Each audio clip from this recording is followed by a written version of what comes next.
Mr. Ambassador, first of all, thank you so much for joining us. I want to ask you, in response to a couple of breaking developments now, the Prime Minister now in Ukraine says this has been a declaration of war, what Russia has done by moving its troops into Crimea. What, practically speaking, does that mean, given that nearly everyone admits this is not a military confrontation that Ukraine can take on and win? Yesterday, on our demand, the Security Council of the United Nations had its meeting, extraordinary meeting, and we declared that what is going on in Ukraine is the act of aggression from the Russian side against Ukraine. So we proved it by the United Nations documents which are defining the act of aggression, which started long before the decision of the Russian parliament. Russian ambassador could not explain the exact reason why they sent the troops to Ukraine.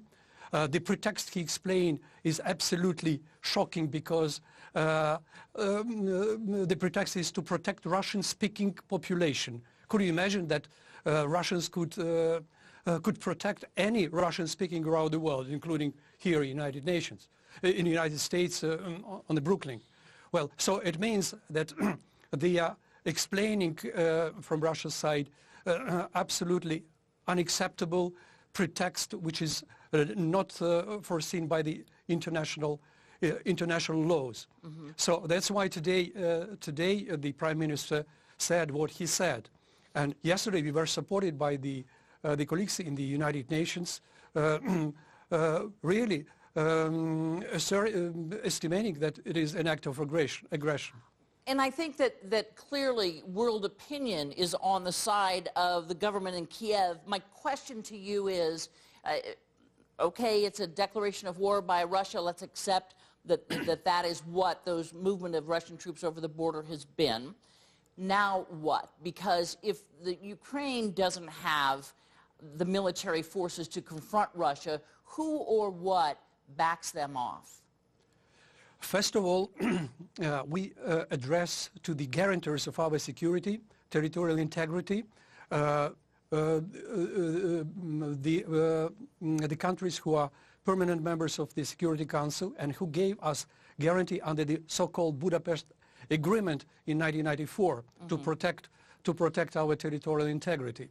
So yesterday on our appeal in the Security Council, the Ambassador of United Kingdom addressed all the guarantors to conduct immediate consultations as it is provisioned by the memorandum. But realistically, do you expect, Mr. Ambassador, that there will be any military help for Ukraine in this confrontation, or are you looking for sort of a global effort at diplomacy?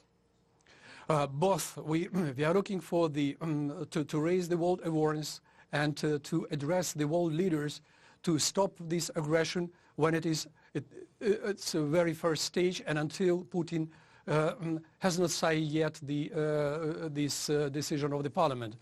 Secondly, today the parliament and the government addressed our guarantors under the Budapest memorandum. Budapest memorandum was signed because of our decision to get rid of nuclear weapons, to protect our nuclear objects, namely the nuclear plants. So it means that we need military support as well.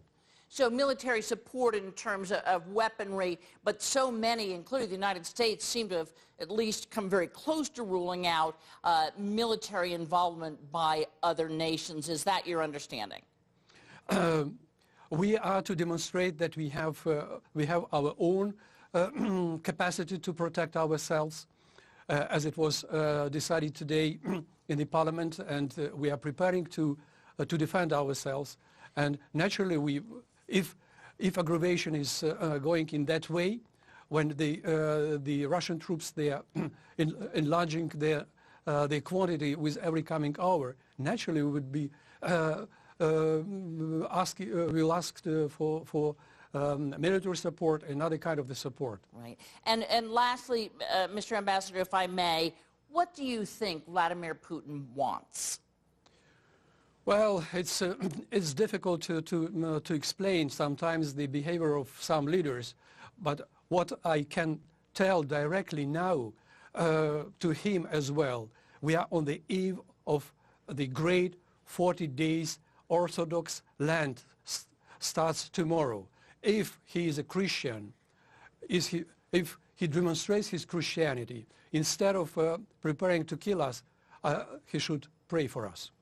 Mr. Ambassador USA-Kiev, we really appreciate your time. We hope to see you back here again soon. Thank you. Thank you. I want to